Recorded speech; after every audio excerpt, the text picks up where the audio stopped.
When I was growing up, my dad was a high school baseball coach. I remember many games in April postponed by the weather, cold, rain, even snow. And that's certainly been the case this month, even in the major leagues. Now, since the season began, 23 major league games, either originally scheduled or added to replace postponed games, have been washed out at 13 different home sites. 24 of the 30 major league teams have been affected.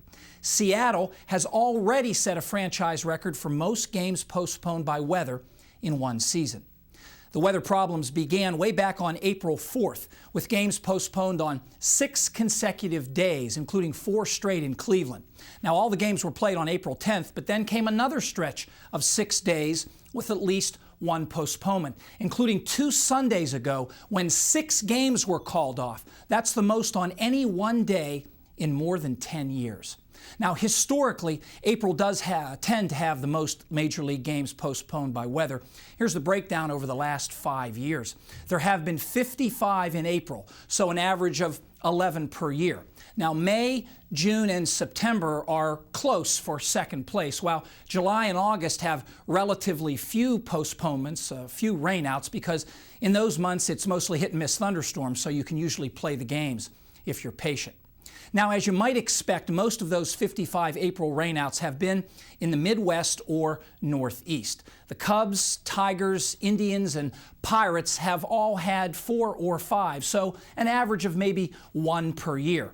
Farther on to the east, the Orioles, Phillies, Yankees, and Mets have all had 2 or 3 postponements in April in the last 5 years, but the most have been at Fenway Park in Boston, where 8 April games have been postponed by weather, with 2 more this year.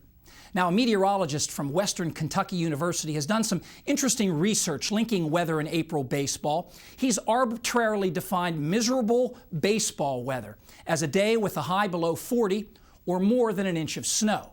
Now, he assumed that it would take consecutive days like this to postpone a game because major league teams play series, so they can make up a rainout with a doubleheader the next day. Now, here's the percentage of Aprils in the last 50 years that had consecutive days of miserable baseball weather by this definition. About half the Aprils in Cleveland, about a quarter of the Aprils in Pittsburgh, but it's pretty unusual in Philadelphia. Now, watch what happens if we don't include the first 10 days of April in the calculation. A big change. The numbers drop below 5% in both Cleveland and Pittsburgh, indicating that the days most inhospitable to baseball in these places tend to occur early in the month. The lesson here is that on average, simply waiting until after April 10th to schedule the opening series in cold weather cities would avoid about 80% of the weather-related postponements. Maybe we should let Commissioner Bud Selig know. Paul Knight's next with the extended forecast.